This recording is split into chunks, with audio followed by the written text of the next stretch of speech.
The temporomandibular joint, the TMJ, is the joint between the lower jawbone, the mandible, and the temporal bone of the skull. The TMJ is responsible for jaw movement and is the most used joint in the body.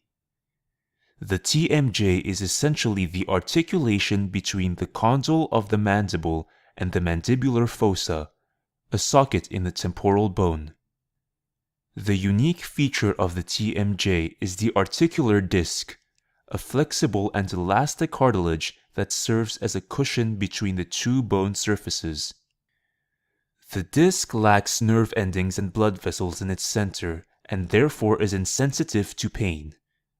Anteriorly, it attaches to lateral pterygoid muscle, a muscle of chewing.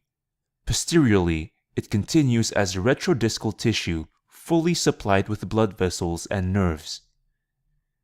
The mandible is the only bone that moves when the mouth opens. The first 20 mm opening involves only a rotational movement of the condyle within the socket. For the mouth to open wider, the condyle and the disc have to move out of the socket, forward and down the articular eminence, a convex bone surface located anteriorly to the socket. This movement is called translation. The most common disorder of the TMJ is disc displacement, and in most of the cases, the disc is dislocated anteriorly. As the disc moves forward, the retrodiscal tissue is pulled in between the two bones. This can be very painful as this tissue is fully vascular and innervated, unlike the disc. The forward dislocated disc forms an obstacle for the condyle movement when the mouth is opening. In order to fully open the jaw, the condyle has to jump over the back end of the disc and onto its center. This produces a clicking or popping sound.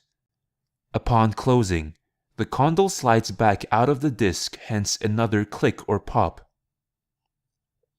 This condition is called disc displacement with reduction. In later stages of disc dislocation, the condyle stays behind the disc all the time, unable to get back onto the disc. The clicking sound disappears, but mouth opening is limited. This is usually the most symptomatic stage. The jaw is said to be locked as it is unable to open wide. At this stage, the condition is called disc displacement without reduction. Fortunately, in majority of the cases, the condition resolves by itself after some time.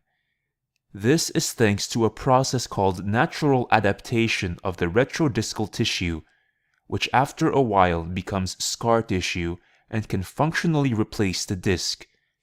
In fact, it becomes so similar to the disc that it is called a pseudodisc.